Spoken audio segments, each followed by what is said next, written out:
So makita natin, wala ditong buy signal. Ayan, wala ditong buy signal. Pero nagkaroon ng sell signal at sakto lumusot na dito sa mid-range, sa baba ng mid-range. Ibig sabihin, sell yung bias. Tapos nasa baba ng 5 EMA, kaya sell ka talaga dyan. So, diretso bumagsak. Nag-profit ka ng 58 pips. So, pang 6 days na profit, walang loss.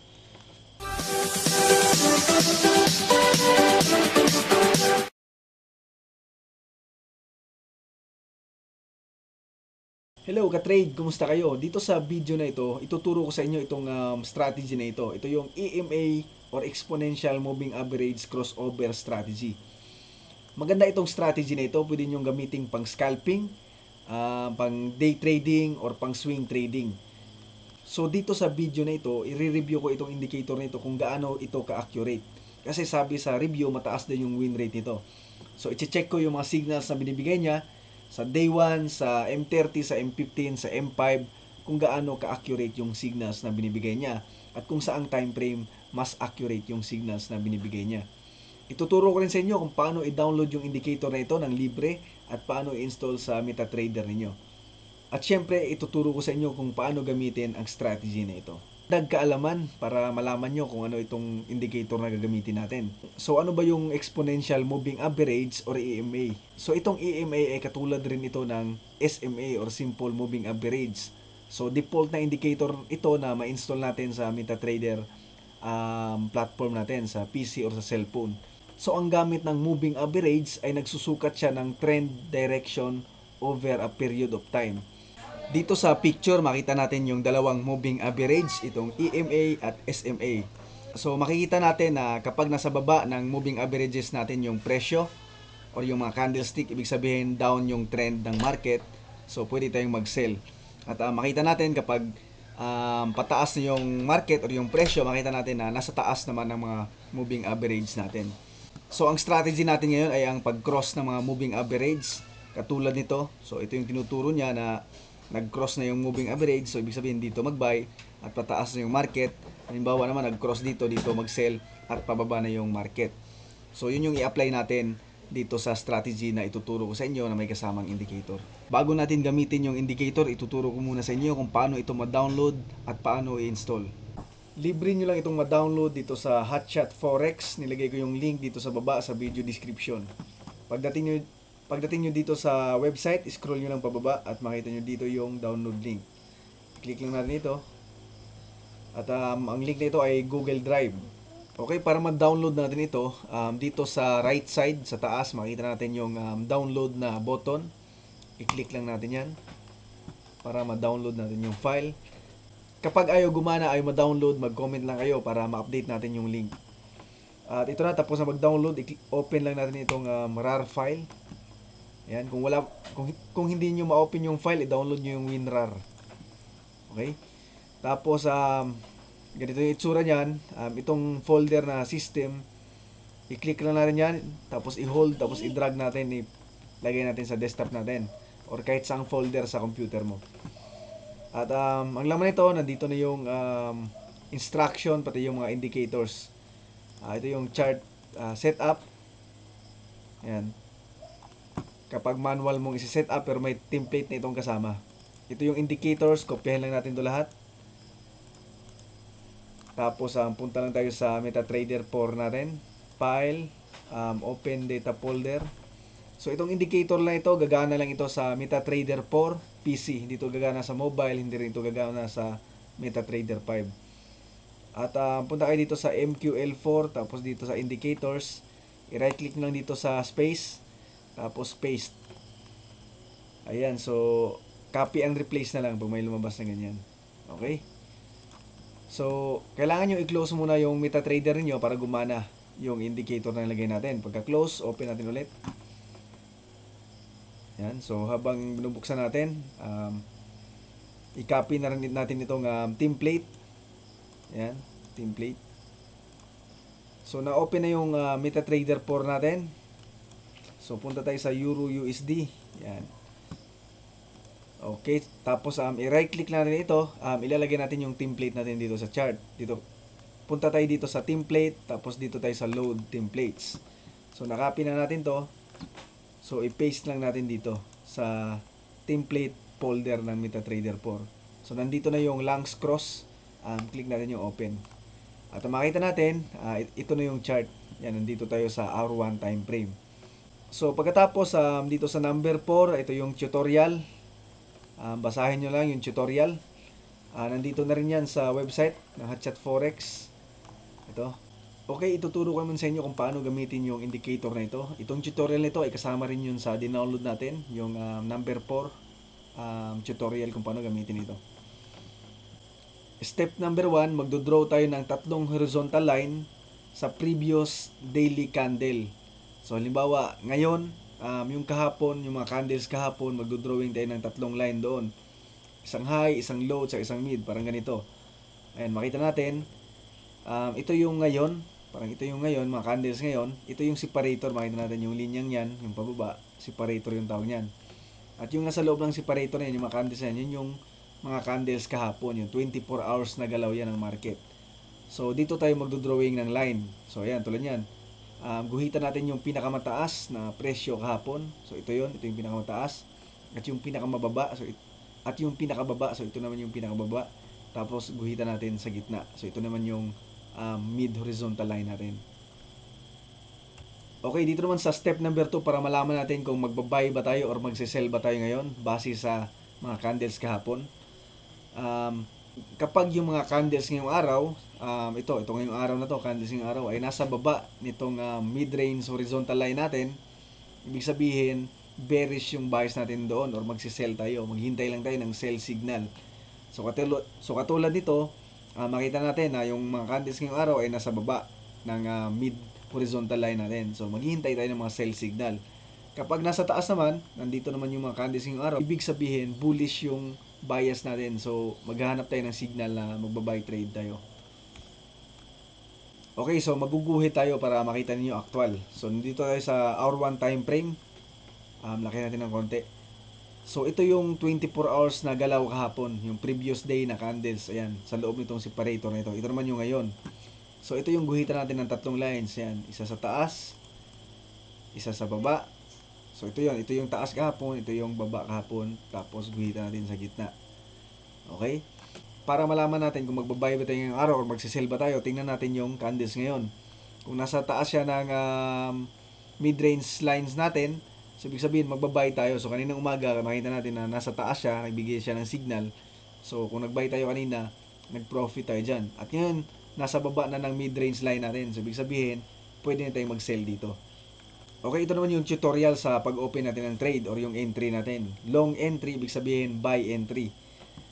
So, a green arrow, signaling an EMA cross. So, may lalabas na arrow magsisignal kung magbabuy ba tayo or magsisell. So, yung green arrow, yun yung buy. Tapos, a whole candle closes above the 5 EMA. So, yung candle ay tumaas na sa 5 EMA, yung kulay puti. So, titingnan natin.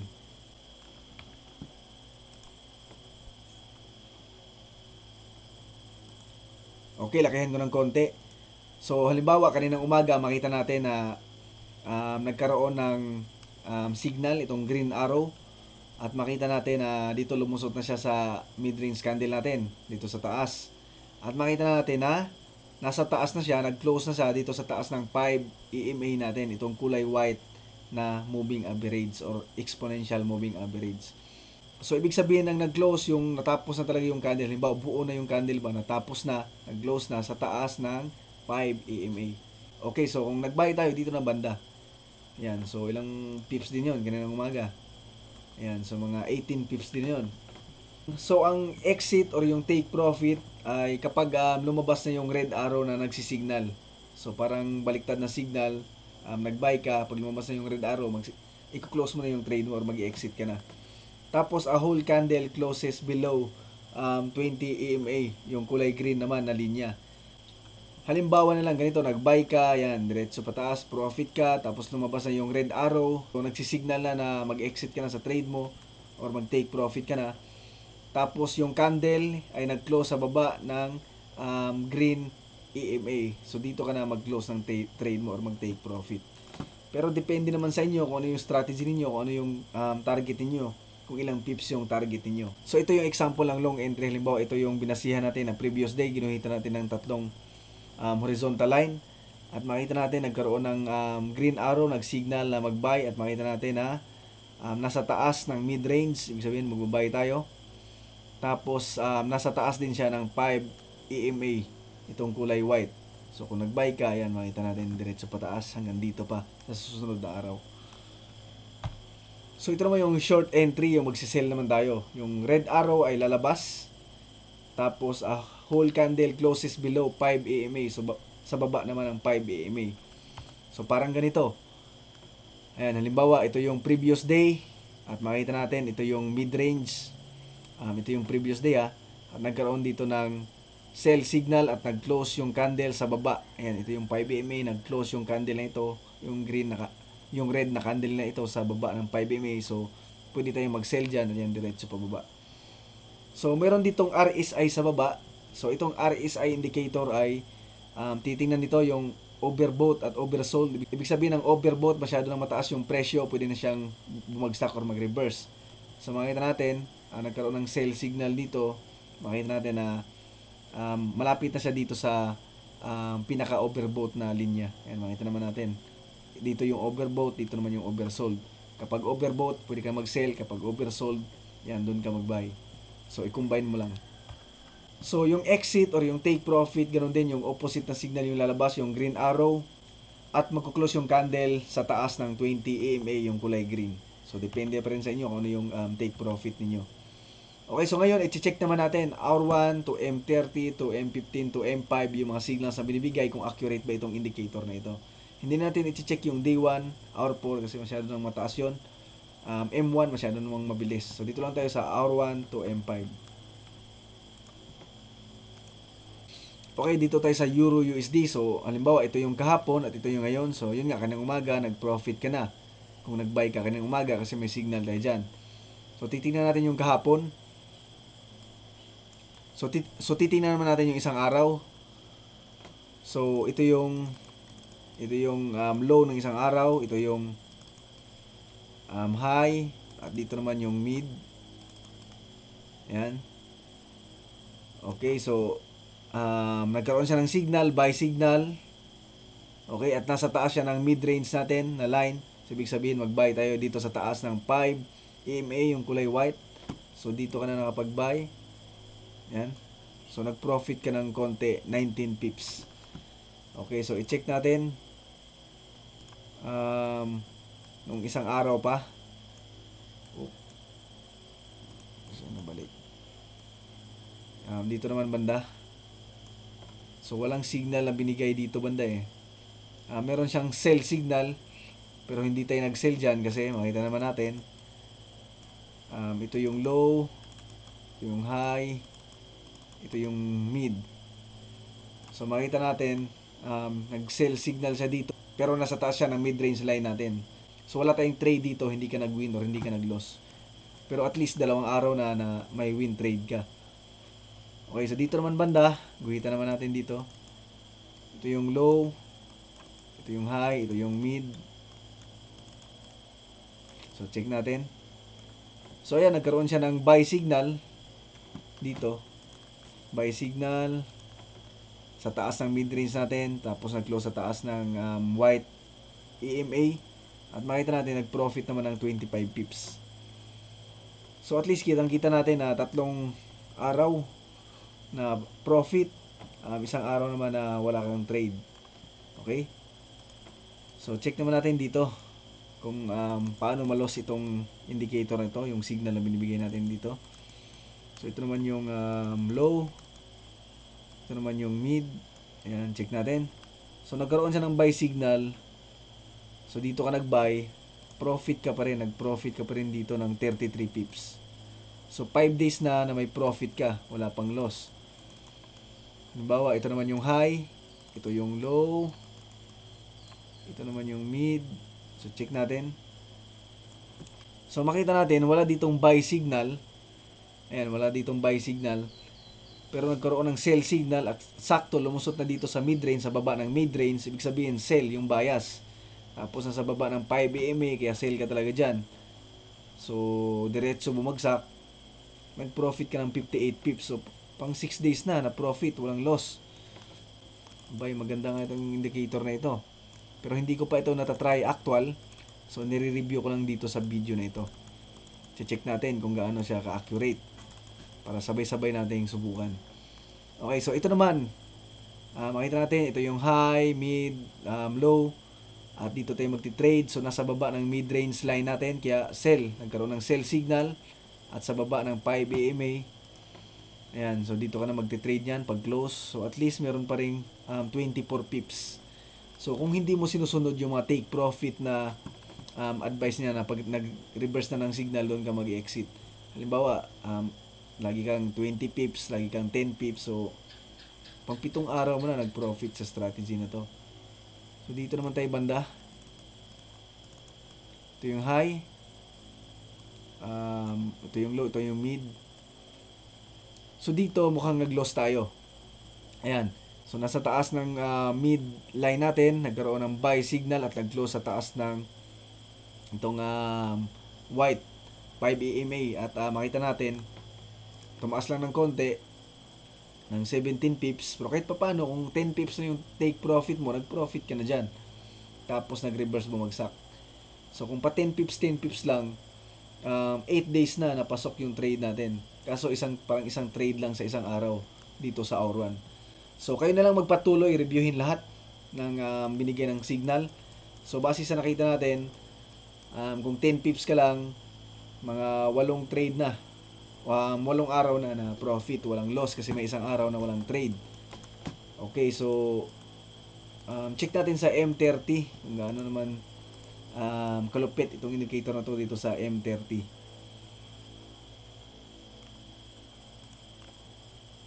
Okay, so ito yung previous day. Ito yung high, ito yung low, ito yung mid. So makita natin nag-buy signal nga at nag-cross dito na sa taas ng mid-range candle natin, mid-range line natin, at nasa taas na ng 5 EMA natin, yung puti. So umaga pa lang nag-profit na tayo ng 16 pips. So kung pag 10 pips ka lang talaga, pasok na talaga kung 10 pips yung scalping mo. Tapos ngayon merong sell signal at bumaba na dito sa mid-range natin, mid-range line, at nasa baba na ng 5 EMA, nag-close dito. So ito nag-close dito. So kahit ito nag-close na to dito, yung mga candle na ito dito. So halimbawa dito ka lang nag-entry, so nag-profit ka na rin ng mga 12 pips at yan posible pang bumaba yan. Okay? So check naman natin dito banda. Yan. Dito naman banda. Ito yung low, ito yung mid, ito yung high. So nagkaroon siya ng sell signal pero hindi ka nag-trade dito kasi nasa taas ng mid-range eh. So yun yung mga false signal, maiiwasan natin kasi meron nga tayong confirmation yung lines natin, yung up, saka yung high, yung low, saka yung middle. Okay? So meron ditong buy signal. So dito ka na pwedeng nakapag-buy. Ayan. Nasa taas nito.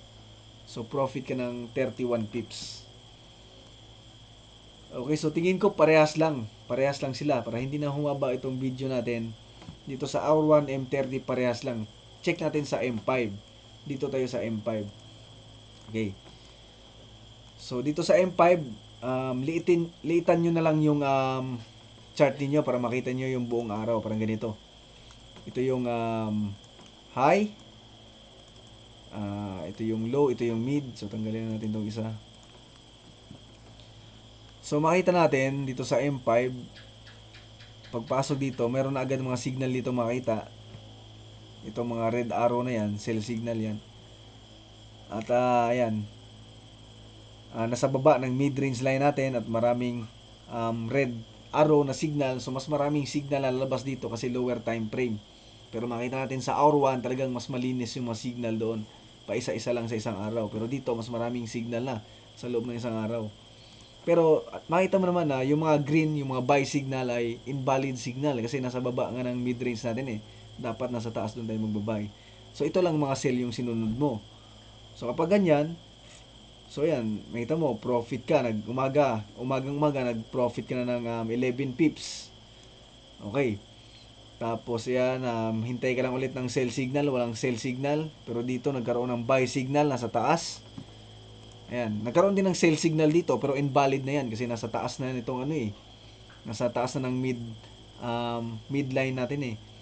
So dito ka nag-buy ka at nag-profit ka na naman ng 17 pips. At ngayon may mga sell signal dyan pero hindi ka nag-sell kasi nga nandito sa mid. Pero dito meron ditong buy signal, itong kulay green. Halimbawa nag-buy ka dito banda. So dito sa taas ng puti na line, 5 EMA. So na-loss ka kasi bumagsak agad eh. So halimbawa kung nag-trade ka ngayon base sa kahapon na data, 2 wins, 1 loss. Tapos may mga sell pa dito pero invalid yan kasi nasa taas pa ng midline natin. At makita natin wala nang sell signal dito eh. So halimbawa ngayong araw, 2 win, 1 loss. So check natin hanggang nung isang araw. So kung gusto niyo pala ng mas maraming trade na pa 10 pips, 10 pips lang scalping, so pwede dito sa M5. Okay? So doon sa hour 1, M30, pa isa-isa lang yung mga signal doon, isa, dalawa. So dito sa M5, pa dalawa, pa tatlo, tatlo, parang ganun.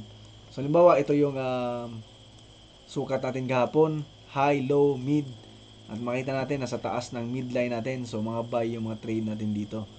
At makita natin meron agad na buy signal. So profit ka agad dyan ng 10 pips. Meron namang buy signal dito. So yung mga sell signal invalid yan kasi nasa taas ka ng mid. So loss ka naman dito. Na-loss ka naman dito sa trade na to. So dito may buy signal na naman. Nag-buy ka na naman dyan. So parang na-loss ka na naman. Diba kung 10 pips lang din yung stop loss mo. So, 1 win, 2 loss. So, meron ditong buy. So, dito ka nag-win. Ayan. So, 19 pips yan. Okay? So, 2 win, 2 loss. Tapos, dito naman, may buy na naman. Ayan. Profit ka na naman ng 14 pips. So, 3 wins, 2 loss. So, ito mga invalid. Yung mga sell signal na yan. Invalid yan kasi puro buy lang dito. Kasi ito yung mid-range natin. Ayan, makita. Ito yung mid natin. Midline. Tapos dito banda, merong buy signal pero diba ito kulay green na arrow, medyo hindi kita. Pero na-loss ka diyan. So 3 win, 3 loss. Ayan. At marami pa ditong arrow na lumabas at makita natin na kung nag-trade ka dito, na-loss ka pa kasi bumagsak pa dito kinabukasan. So 4 na loss, 3 wins. So medyo hindi maganda yung accuracy dito sa lower time frame. Maraming loss. Tulad sa hour 1, tiningnan natin, napakalinis, pa isa-isang signal lang pero napaka-accurate. 8 araw, tiningnan natin, puro win. May isang araw na walang trade. So, walang loss sa loob ng 9 na araw. Pero dito, kapag sa lower time frame, medyo marami siyang signal na binibigay, hindi masyadong malinis, hindi masyadong accurate. So dito naman sa M15 time frame, yan, check din natin to. Yan, ito yung sa pinakauna. So ito yung previous high, previous low.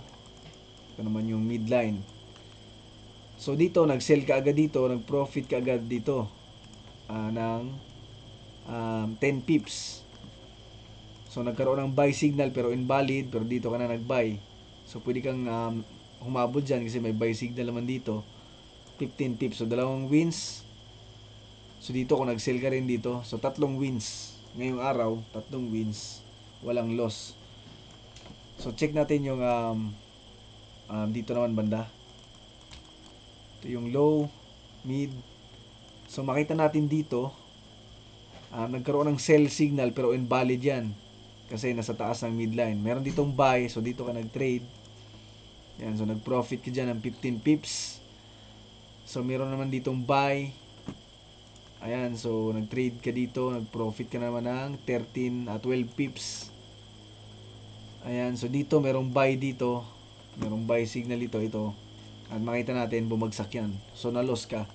So tatlong trade, 2 win, 1 loss dito. So total, 5 wins ka na, 1 loss sa 2 araw na sunod-sunod. So check natin itong pangatlong araw. Pang last na lang ito. Kayo na lang patuloy sa pag check ng result nitong strategy na ito at i-comment nyo dito sa YouTube channel kapag naging epektibo ito sa pag-trade niyo, kung maganda yung resulta, nag-profit kayo. So ito, merong buy signal dito. Ayan, so profit ka dyan ng 17 pips. Ayan, so dito naman may buy na naman dito. So profit ka na naman ng umakyat hanggang dito, mga 20 pips. So makita natin sa tatlong araw na sunod-sunod, meron kang 7 panalo, isang talo. Halimbawa, 10 pips lang yung ini-scalping mo. Okay, so maganda, mataas yung accuracy ng indicator na ito. Lalong-lalo na sa R1, M30, M15. Pero sa M5, parang medyo magulo sa M5. Masyadong maraming arrow yung binibigay, medyo magulo. Kung gusto mo mag-scalping, mas maganda dito sa M50 na lang, M30, R1. So kayo na bahala mag-check sa R4 day 1 kung gusto niyo. So yun lang mga ka-trade, maraming salamat sa panonood sa videos ko. Huwag niyong kalimutang mag-subscribe sa YouTube channel ko para updated kayo pag may mga bagong videos tayo or mga bagong strategy about forex trading.